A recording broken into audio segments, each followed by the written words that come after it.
When your business is stuck, you want answers. How are we going to get more leads? How are we going to stand out from our competitors? How are we going to 2 or 5 or even 10x our revenue? But look, the trouble is, if you just ask these basic questions, the same questions everyone else is asking, you're probably not going to find the answer.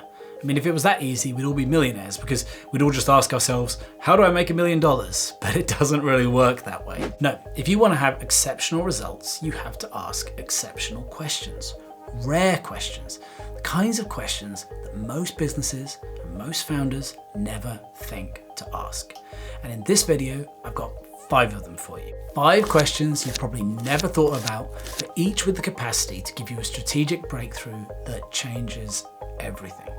And the best part is that you already have all of the answers. They're inside of you. Because you see, what I'm going to go through in this video is not about discovering new information or doing research or something like that. This instead is about different ways of looking at the information you already have. Question 1, who are we really competing against? Now it sounds simple, but frankly, most businesses, they get this wrong and it just kills them before they've gotten out of the gate.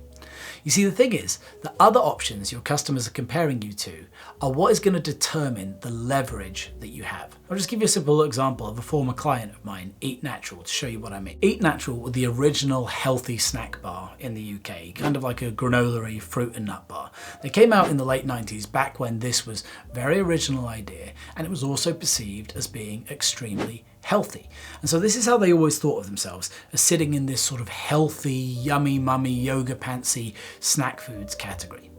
But what happened over the course of the subsequent 20 years? Well, competitors came in. And as competitors came in, health standards changed, and the competitors started making products that were more and more pure and more healthy. Eat Natural, for example, it was packed with glucose syrup, something which wasn't very controversial in 1998 and was very important for sort of sticking the bar together. But by the time we hit 2020, this was something people would look at the label and they would say, what the hell? Well, that isn't natural, that isn't healthy. And so Eat Natural started to lose their leverage in what they considered to be their core category, which was healthy bars, healthy snacks. However, the brand was still selling a lot of product. And when we looked into it, what we saw is that the people buying the products, they were not choosing Eat Natural instead of Eat Natural's supposed competitors of other healthy bars. That was a fight they were losing.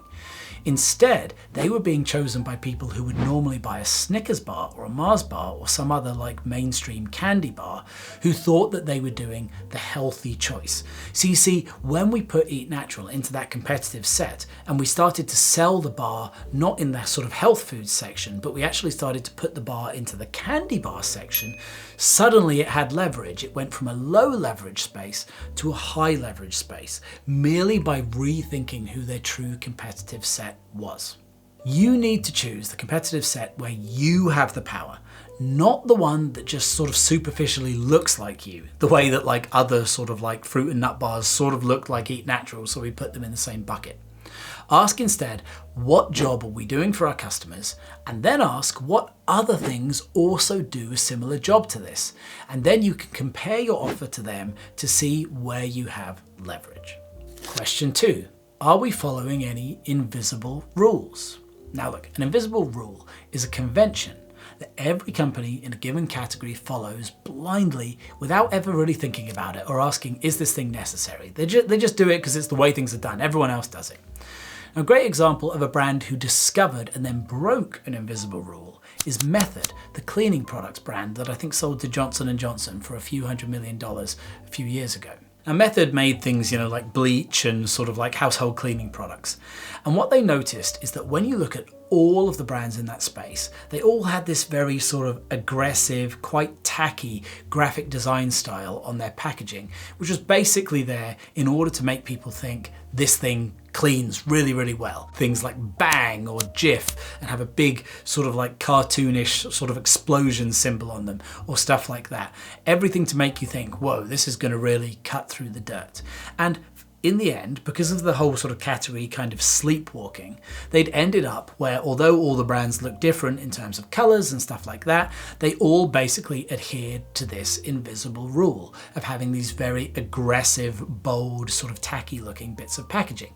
And this is part of the reason why people, of course, keep their cleaning products underneath the sink. It doesn't really matter. They don't need to look pretty. They're just meant to do a job.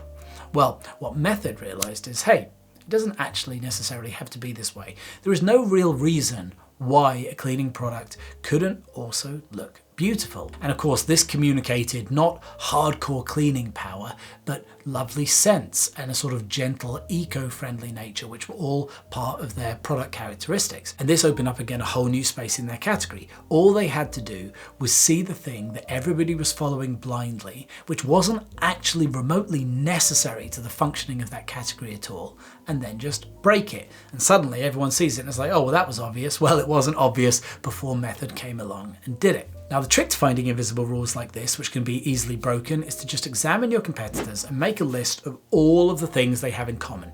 These might be aesthetic or stylistic things, they might be product characteristics or features, they might be methods of selling or routes to market, they might even be pricing.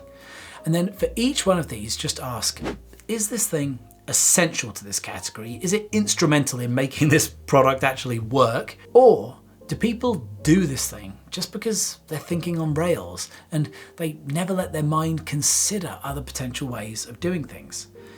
When you find one of those things, and trust me, they will be there, then you're going to really be onto something. And then you can look at what it would look like if you were to break that rule. Question 3, where do we suck? Now, look, any old idiot, they can list their strengths. Lord knows brands and founders do this all the time. They'll talk to you about all the ways that they are great. But only the most visionary founders have got the clear-eyed honesty to list their weaknesses. And you know what? This, weird as it sounds, is key, because behind each weakness is always a source of potential competitive advantage. Now, for example, let's think about Trader Joe's, the American supermarket chain. Now, at Trader Joe's, one of the things that's famous about them, one weakness they have, is that they don't stock any brand name products like, Kellogg's, Coca-Cola, stuff like that. So we can clearly say that this is a weakness. And on the face of it, you think, well, why the hell would I ever go to a supermarket that doesn't stock my favorite products? Makes no sense. However, we need to think about, what does this enable them to do? Now, it actually enables quite a lot of cool things, but I'm just going to focus on one for now, which is that it enables them to rotate their stock. An ordinary supermarket, it can't keep on changing what it's stocking because it's obviously got relationships with brands, right? You can't just not stock Coca-Cola tomorrow because you want to bring in something new and interesting. But in Trader Joe's, they can actually do that because every sort of brand in the shop is their own. They can update them, they can move them in and out, and they can make sure their shelves look different every time you go into the store. And this is super exciting for customers. People bloody love it because it's a true journey of discovery every time you come into the store. And the upshot of this is that Trader Joe's makes more money per square foot than any other grocery chain in the United States. It's a brilliant way of taking something most other stores would consider to be suicidal and turning it into your biggest strength. The key to this question is to pay attention to the weaknesses that you set up on purpose, like Trader Joe's. Obviously they deliberately didn't choose to have brands, but also, most importantly, the ones that you didn't intend. Perhaps even the ones that you wish weren't true at all, that you consider to be problems with your business. What do these things enable you to do that you wouldn't be able to do if they weren't here, if they were fixed? You need to ask that question and you'll be amazed at some of the stuff that you can find. Question 4, how do we help our competitors? Now this one sounds crazy, but hear me out. You see, the thing that kills most businesses is very simple. They're fighting other brands for the same customers in a zero-sum game. And this is ultimately a very expensive game because you have to do it by cutting prices, spending more on marketing, or doing all this sort of hustly stuff that just isn't ideal. What would be much better would be if you and your competitors had different customers where they can have theirs and you can have yours, and you just didn't have to fight over it, and you could all just learn to exist in perfect harmony. Now, this low competition state is the holy grail, and a great way to get there is to think about how you can balance with your competitors and basically be the yin to their yang. Just think about the relationship, for example, between Ben & Jerry's and Haagen-Dazs, the two ice cream giants. On the face of things, you think, oh, these guys are fierce competitors, but actually it doesn't really work like that. Because when you look at them, they actually basically do everything they can to avoid each other at all different levels of what they offer.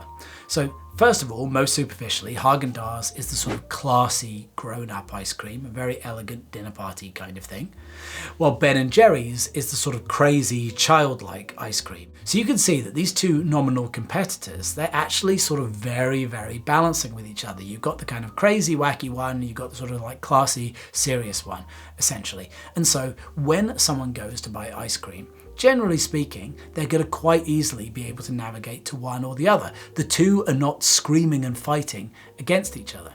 And what that means is that the two of them basically help each other, because you see Ben & Jerry's looks more Ben & Jerry's like when it's next to Haagen-Dazs, and Haagen-Dazs looks more Haagen-Dazs like when it's next to Ben & Jerry's.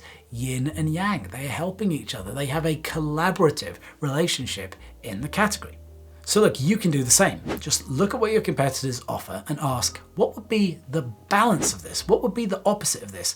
What would divide the market neatly between us? You know, if they're all about families, could you be all about young single men? You know, it's that kind of idea. Even if that means giving them some of their own market share. They'll thank you for it, but you'll also be thanking yourself. Question 5, how can we sell to people who don't want our stuff? Now look, think about this.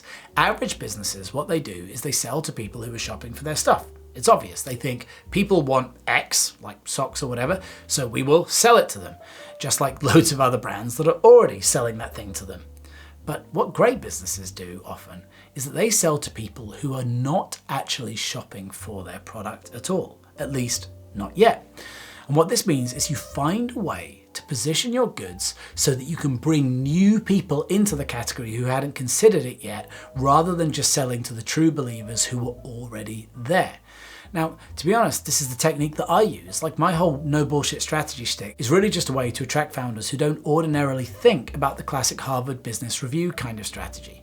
But another simple example of this is the oat milk brand over in Europe called Oatly. Now look, Oatly, they did not invent oat milk. Oat milk has been around for decades, bought by a sort of like, you know, sandal wearing hippie vegan-y type, and it's never really been a big thing.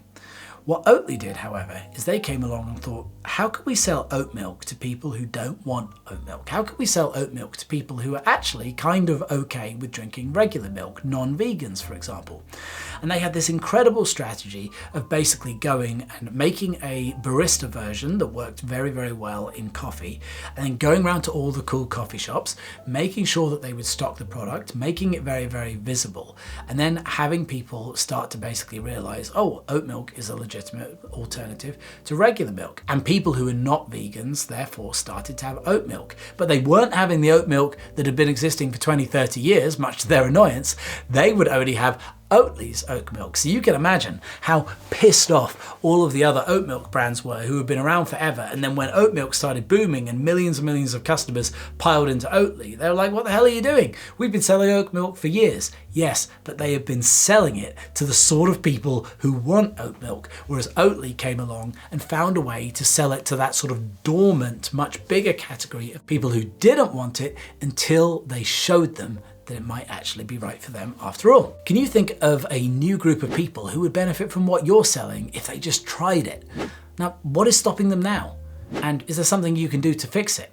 And you know, the coolest thing about this technique is that if you do it, you won't just win those customers outside your category that your competitors aren't thinking about. You are probably going to scoop up a whole bunch of the customers inside the category as well. I mean, Oatly certainly did. So there you have it. My challenge to you is pick at least one of these questions to explore today. Comment below which one stands out to you, and if you're really ballsy, share your answer too. You know, I'd love to see it. And once you have the insight, use this video right here to turn it into an effective strategy that will accelerate your way to crazy growth. I mean, this question that we've talked about here, or these 5 questions we talked about here, they give you the golden nugget. And then it's this template in this other video that gives it a structure, a strategic structure. Better yet, you could take things even further with my totally free no bullshit strategy toolkit, which is like a second brain for founders, pushing you from $1 million to $5 million. The link is in the description below. But until next time, remember, to get answers others don't, you're gonna have to ask the questions that others won't.